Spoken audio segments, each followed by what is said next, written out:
Assalamualaikum warahmatullahi wabarakatuh. Bismillah, alhamdulillah, wa syukuri nikmatillah. La haula wa la quwata illa billahil aliyul azim.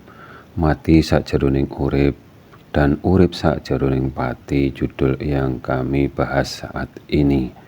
Bila mati jangan bangkit lagi, bila bangun pelayat pada lari.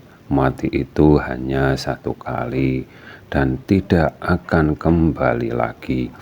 Bila ada yang hidup lagi, itu namanya mati suri. Mati itu suatu yang pasti, waktunya yang menentukan, Tuhan yang menghidupkan atau yang telah meniupkan ruh ke dalam jasadnya semua makhluk, yang artinya ruh dengan Tuhan itu berbeda. Memahami urip sakjeroning pati atau hidup di dalam kematian ada dua paham yang berbeda yang ada pada umat manusia. Dalam kurung ada yang lurus dan terbelok atau ada yang salah kaprah dan yang benar dalam memahaminya. Urip sakjeroning pati, kalimat ini ajaran untuk agar selalu mendekatkan diri dengan Tuhan atau mengingat ke-Zat-Nya Allah Subhanahu wa Ta'ala. Mengingat itu terlebih dulu harus tahu atau wajib tahu dulu. Kalau tidak tahu lalu apa yang diingatnya, inilah atau yang demikian, itulah yang disebut urip sakjeroning pati, dalam kurung masih di dalam kematian atau beragama tidak mengenal dengan yang diimaninya. Orang-orang yang demikian mudah diombang-ambingkan para guru besarnya atau diajak memuja berhala, seperti yang menyamakan Tuhan dengan Adam atau seperti yang menyamakan dirinya sama dengan Tuhan, yang menyamakan Tuhan dengan dirinya sendiri. Memahami kalimat urip sakjeroning mati kebablasan atau kelewatan, merasa Tuhannya menyatu dengan dirinya, padahal sifat Zat-Nya Allah Subhanahu wa Ta'ala dengan makhluk itu berbeda antara 180 derajat. Dalam kurung mokal itu terjadi. Andai itu dapat terjadi, tentu tidak ada kalimat orang yang mati ruhnya akan kembali di sisinya Allah Subhanahu wa Ta'ala. Dan kalimat ini pahami dengan benar dan tepat.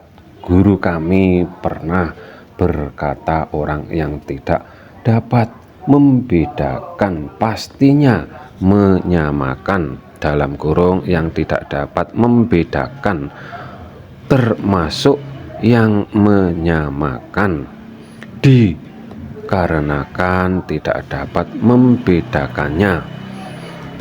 Di dalam beragama kita diajarkan la haula wa la quwata illa billahil aliyul azim. Ini pahami dengan bahasa takwil atau kias dan hubungkan dengan kalimat langit bumi beserta semua isinya pasti membutuhkan Tuhannya atau yang menciptakan, yang maha pencipta. Dan pahami yang selain Allah Subhanahu wa Ta'ala itu pasti diciptakan, entah yang melalui hukum sebab dan akibat dari makhluknya.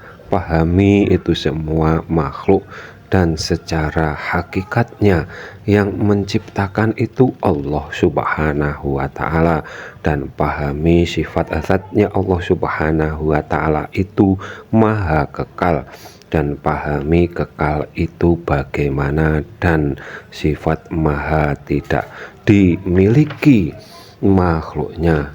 Dan pahami kalau diri kita dikasih nafsu untuk ditekan agar yang dilakukan dalam hal kebaikan, dan pahami kalau sumber ilmu ada dua, dari iblis yang bersifat menyesatkan anak cucu Adam, dari malaikat yang dipercaya Allah Subhanahu wa Ta'ala sebagai penyampai wahyu darinya. Mati sakjroning urip banyak dipahami terbalik, padahal itu setelah akhir hayat itu kita semua akan menuju di kehidupan yang abadi, dalam kurung hidup selama-lamanya. Apabila ada kata yang salah kami mohon maaf, semoga bermanfaat dunia akhirat. Akhirus salam, wassalamualaikum warahmatullahi wabarakatuh.